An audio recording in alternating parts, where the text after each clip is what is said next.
दर्शकों, हाल ही में या यूँ कहें कि 1 जुलाई को कारगिल के एक डेलीगेशन को होम मिनिस्ट्री ने बुलाया था। MS होम ने मीटिंग ली, जी कृष्ण रेड्डी ने मीटिंग ली और मीटिंग में पहली मर्तबा कारगिल के नेताओं को एहसास हुआ कि दिल्ली और दिल की दूरी ज़्यादा नहीं है। हमने इस बाबत बात की फिरोज खान जो CAC हैं, आइए देखते हैं।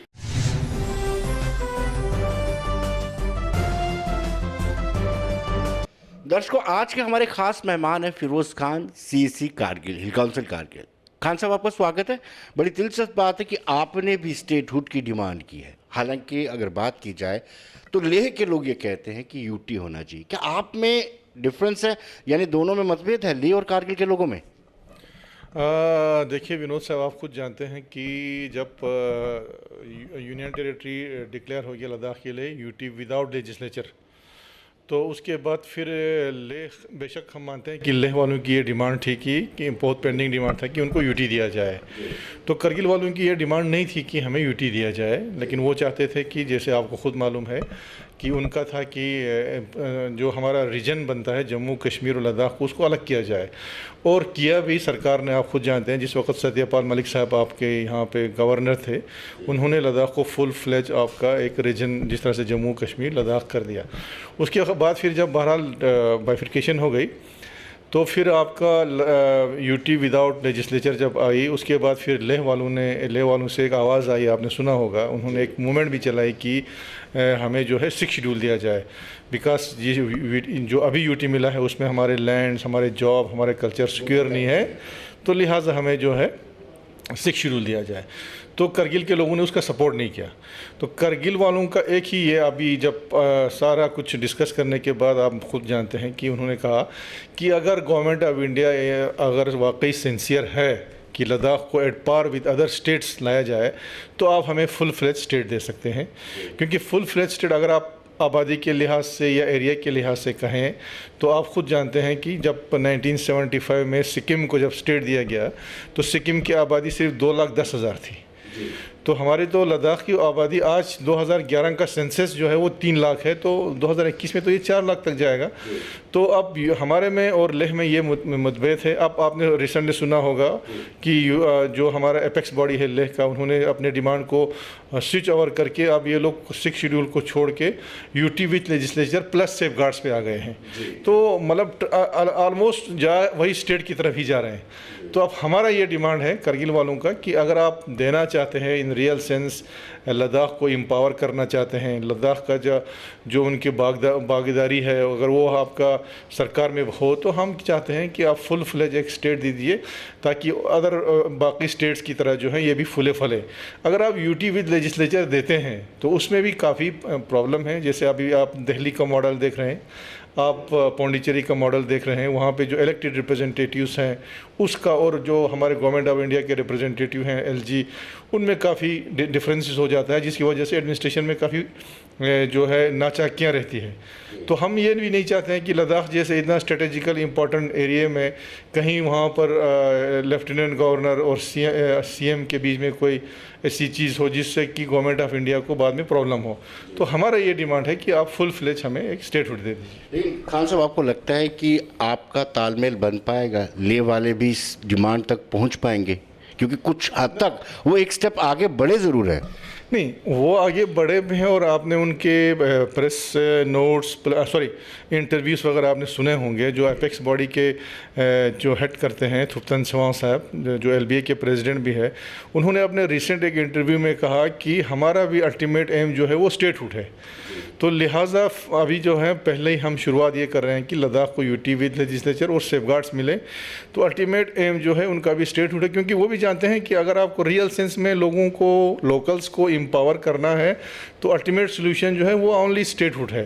तो मुझे लगता है कि शायद हम कहीं ना कहीं उतर पाएंगे इस डिमांड को लेके, दोनों मिलके। खान साहब, जिस तरीके से जम्मू बनाम कश्मीर है वैसे ही कारगिल बनाम लेह है, इसको कैसे बराबर किया जा सकता है कि दोनों में समन्वय और तालमेल बने? क्योंकि दोनों यूनाइट होंगे तभी आगे बढ़ सकते हैं और किसी भी डिमांड को आप मनवा सकते हैं। बिल्कुल जनाब, वो आपकी बात बिल्कुल दुरुस्त है। जब तक दोनों मिल के आगे नहीं बढ़ेंगे, आपका इसमें हमारे जो भी डिमांड्स हैं उसमें आज तक रहा है इश्यूज़।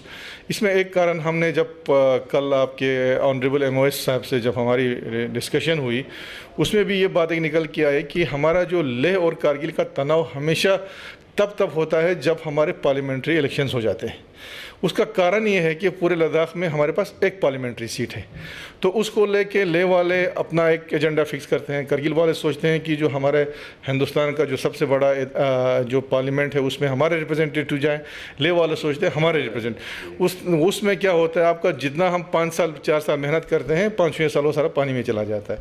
तो हमारी एक रिक्वेस्ट हमने उनसे की कि कम से कम यहाँ पर 2 पार्लियामेंट्री सीट्स आप हमें दे दीजिए। तो इसी तरह अभी भी है, आपकी बात दुरुस्त है कि वो जो है स्टेट अभी UTV लेजिस्लेचर, हम जो है स्टेटहुड की बात कर रहे हैं, तो अभी इंशाल्लाह हमें उम्मीद है कि यहाँ से जाते ही करगिल डेमोक्रेटिक अलायंस को एपेक्स का इनविटेशन आया है फॉर डिस्कशन के लिए। तो अभी सडनली जब दिल्ली के विज़िट हुआ तो हमने उसको पोस्टपोन किया है। अभी इमीडिएटली यहाँ से जाने के बाद हमारा उनके साथ बातचीत होगी। वो शायद अपना UTV लेजिस्लेचर का जो मॉडल है उस पर वो प्रेजेंटेशन भी दे देंगे। हम अपना पक्ष रखेंगे और 1-2 टॉक्स करके कोशिश करेंगे कि हम दोनों मिलकर एक जगह पे उतरे, ताकि जो हमारे डिमांड्स हैं वो फर्दर गवर्नमेंट ऑफ इंडिया के सामने फोर्सफुली दोनों मिल के रख सके। खान साहब, इससे पहले कभी इतनी रिस्पेक्ट कारगिल के लोगों को मिली कि MOS होम ने बुलाया आपको और 2.5 घंटे, आप खुद ही कह रहे थे 2.5 घंटे तक आप सारे के सारे मेंबर्स को पूरा मौका दिया गया? क्या आपको लगता है कि दिल से दिल की दूरी थोड़ी कम हुई है इस मीटिंग के साथ? जी, मैं कहता हूँ कि बहुत हद तक कम हो गई है दूरी जो है आपस में, आपका दिल्ली से लेके या कारगिल का। क्योंकि कारगिल के जो रिप्रेजेंटेटिव्स हुए उनको ऐसा मौका जो है दिल्ली बुला के 2.5 घंटे तक उनकी जो ग्रीवेंसेस हैं उनको सुनना मुझे नहीं लगता है कि इससे पहले हुआ है। तो फॉर द फर्स्ट टाइम वहाँ पे हमें बुलाया। आपके ऑनरेबल MOS साहब जो इस लद्दाख की कमेटी को हेड कर रहे हैं, उसके साथ यूनियन होम सेक्रेटरी साहब और ऑल जितने भी जो इम्पोर्टेंट जो पोस्ट पे हैं होम मिनिस्ट्री को, सारे बैठे थे। और हमारे 11 मेंबरों को सबको उन्होंने मौका दिया खुल के बात बोलने का। और उसमें हमारे लोगों ने सिर्फ हमारे जो 1-2 मुद्दे हैं मेन, उसको छोड़ के आज तक जो करगिल के साथ वाक़या हुआ, करगिल के साथ नाइंसाफ़ियाँ हुई, करगिल के साथ हम सब मानते हैं कि डिस्क्रिमिनेशन हुआ, हमने ये चीज़ उनको बार बार बोला कि लद्दाख के नाम पे जो है सारी चीज़ें मेनली जो फोकस हुआ वो लेह पे हुआ। ये हमने खुल के बोला उनको। हालांकि दोनों एक बराबर डिस्ट्रिक्ट है, आप खुद जानते हैं, एरिया के हिसाब से, पॉपुलेशन के हिसाब से, लेकिन वो इंसाफ हमें नहीं मिला। हमने उनसे ये भी डिस्कशन किया। तो ये हम समझते हैं, हम बहुत ही मशकूर हैं। हमने वहाँ भी कहा कि फॉर द फर्स्ट टाइम आपने KDA का रिकॉग्निशन भी दिया और लोगों को बुलाया और उनकी बातें वहाँ पे सुनी। तो हमने ये कहा कि ये एंड नहीं होना चाहिए बल्कि एक बिगिनिंग होना चाहिए, ताकि जो लोग जो सरहद पे जो बॉर्डर पे रहते हैं उनकी बातें सुने। और हम ये भी जानते हैं कि जो हमारे मसाइल हैं वो सारे एक ही मीटिंग में हल होने वाले नहीं हैं, लेकिन ये एक प्रोसेस, हमारी एक शुरुआत हो गई और एक बहुत अच्छी शुरुआत हो गई। और हमें लगता है कि आइंदा जो आने वाले में ये सिलसिला जारी रहेगा और हमारे जो ग्रीवेंसेस थे काफ़ी हद तक मतलब हल हो जाएगा। खान साहब, अगर फुल फ्लेज अब स्टेटस मिल जाता है आपको, फिर जम्मू बनाम कश्मीर की तरह कहेंगे कि 6 महीने सेक्टेड वहाँ रहना चाहिए, 6 महीने यहाँ रहना चाहिए, फिर उनका हिल काउंसिल्स का क्या बनेगा? क्या आपने ये भी कोई सुझाव दिया उनको?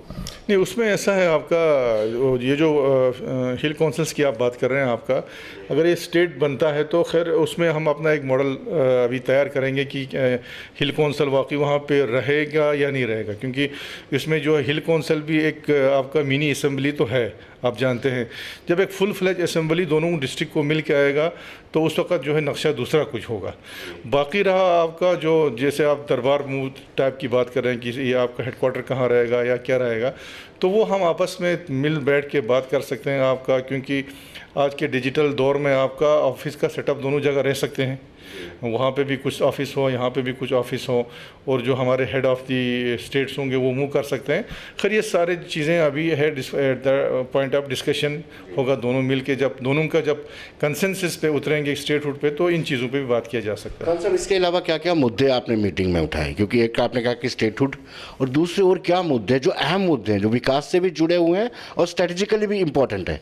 नहीं, उसमें तो ऐसा था आपका जो 2-3 बड़े इम्पोर्टेंट इश्यूज़ थे आपका। एक तो था कि हमने कहा कि हम आपके बहुत ही मशहूर हैं कि जो हमारा बजट जो पहले आपका डिस्ट्रिक्ट का बजट होता था वो आपका मुझे लगता है कोई 114 करोड़ के आसपास होता था, जिसमें से 60 करोड़ जो है वो डेवलपमेंट के लिए होता था। लेकिन आज की डेट में अगर आप देखेंगे यूटी बनने के बाद जो कैपेक्स का ही हमारा बजट है काउंसिल का वो 232 करोड़ का है। लेकिन उसमें एक प्रॉब्लम ये हमें आ रहा है, पहले जब हम LYZ के स्टेट के साथ था तो काउंसिल का जो फंड था वो नॉन लैप्सेबल था।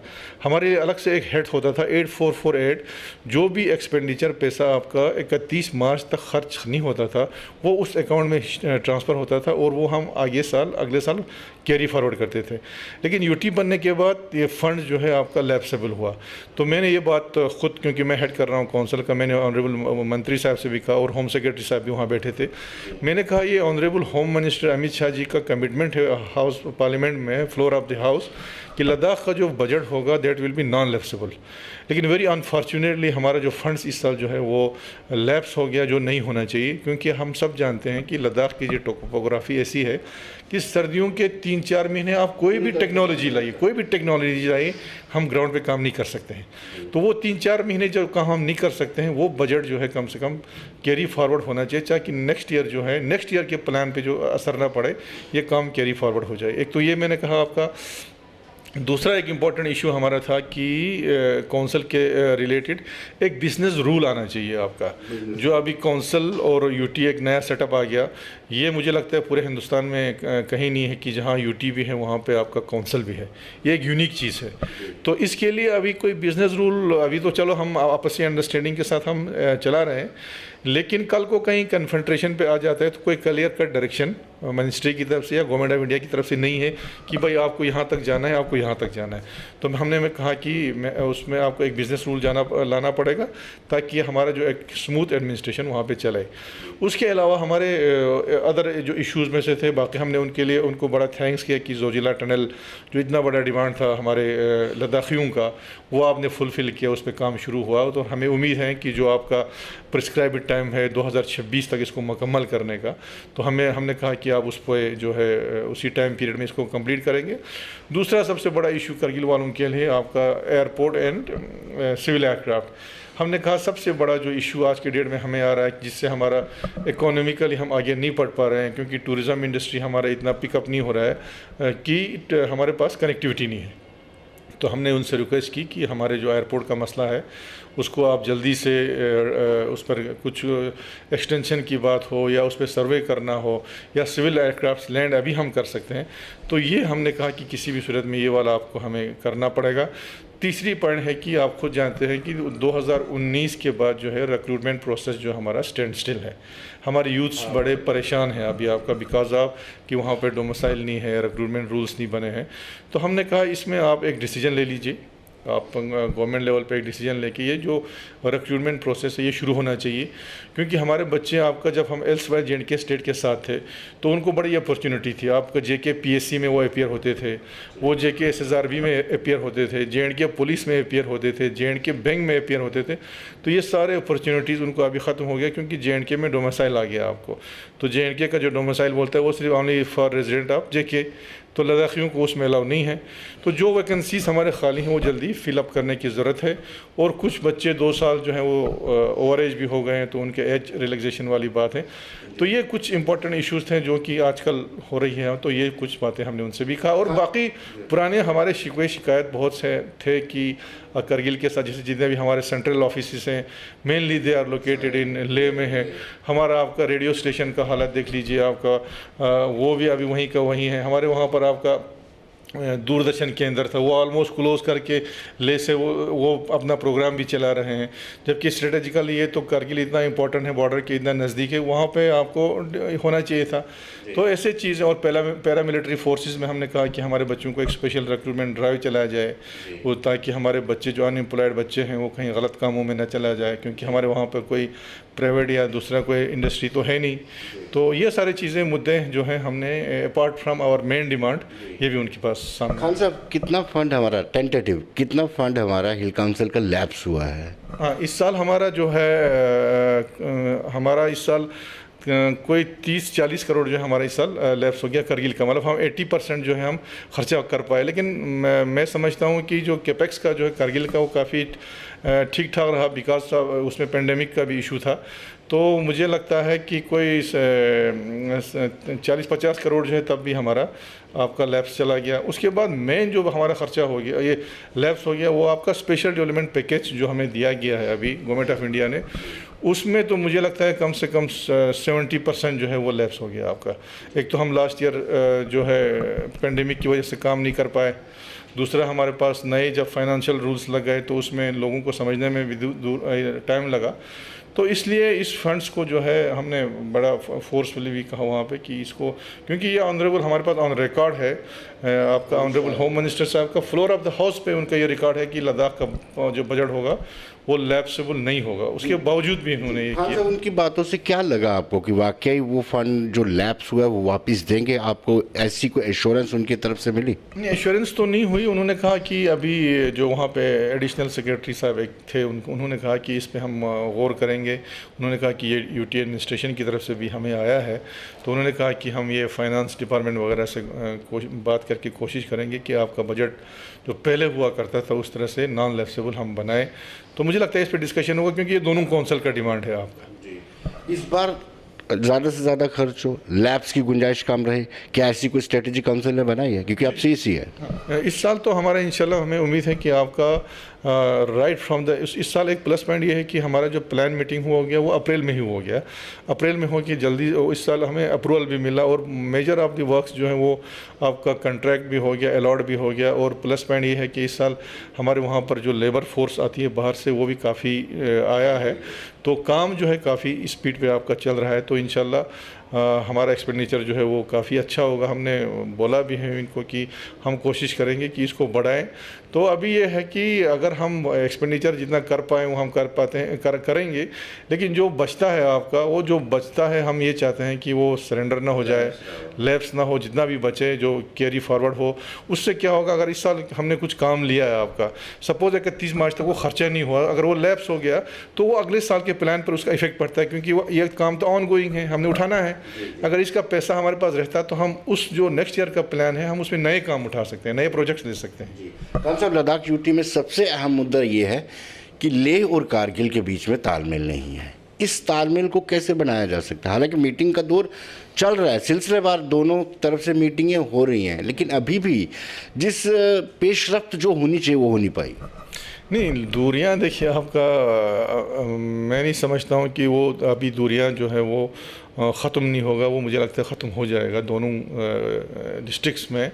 अभी जो एपेक्स बॉडी बनी, जो केडीए बनी, आपका एक बातचीत जो है एपेक्स बॉडी ख़ुद कारगिल आए, उनके साथ बातचीत हुई। अभी मुझे लगता है बहुत जल्दी हमारा केडीए होगा, वो भी जाके आपस में बात करेंगे जो इश्यूज़ पॉलिटिकल इश्यूज़ हैं।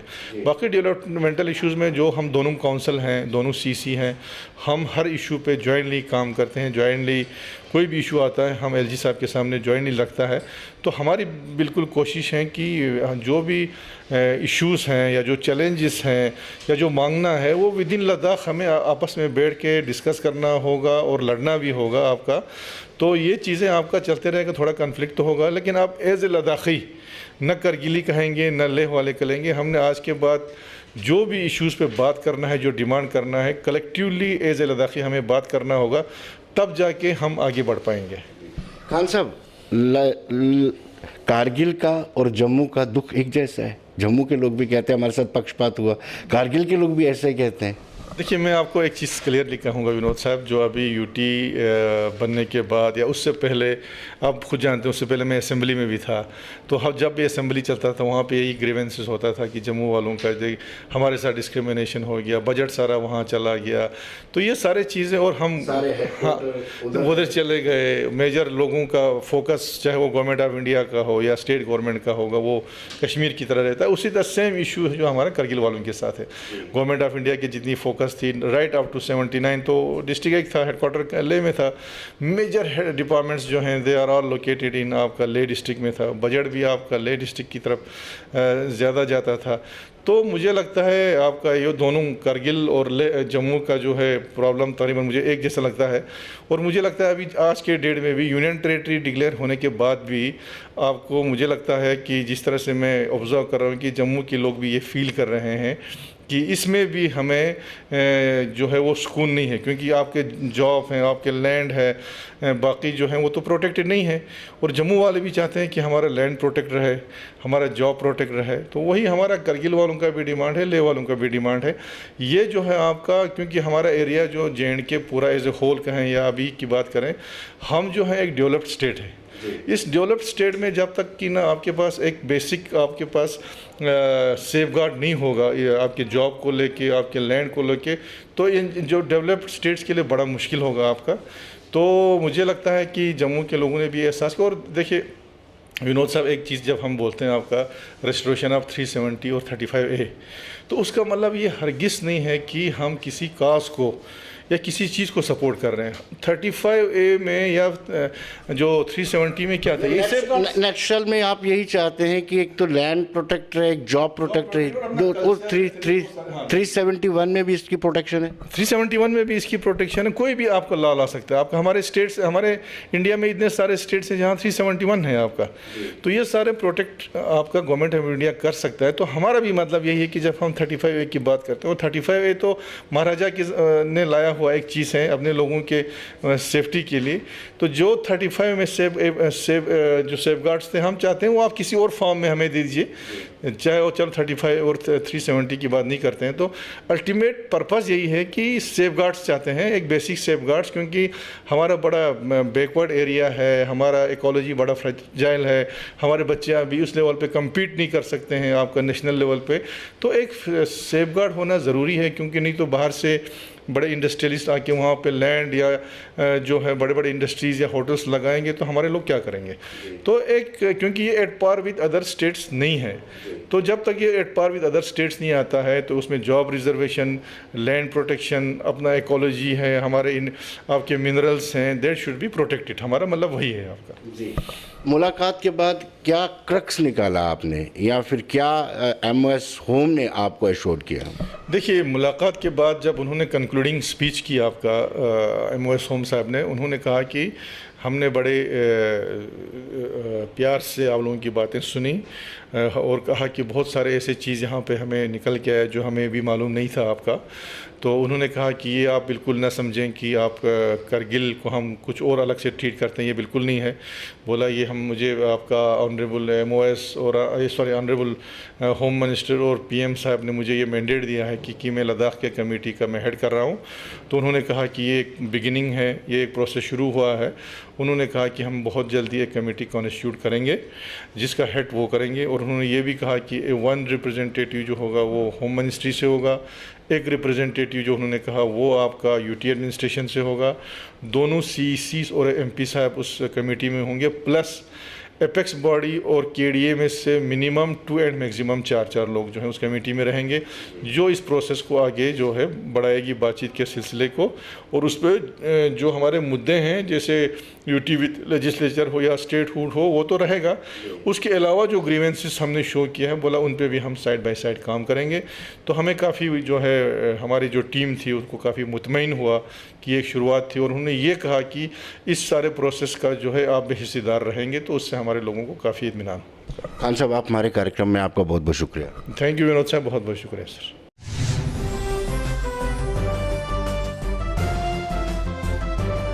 तो दर्शकों, बने रहिए देश दुनिया की खबरों के लिए और मुझे दीजिए इजाजत।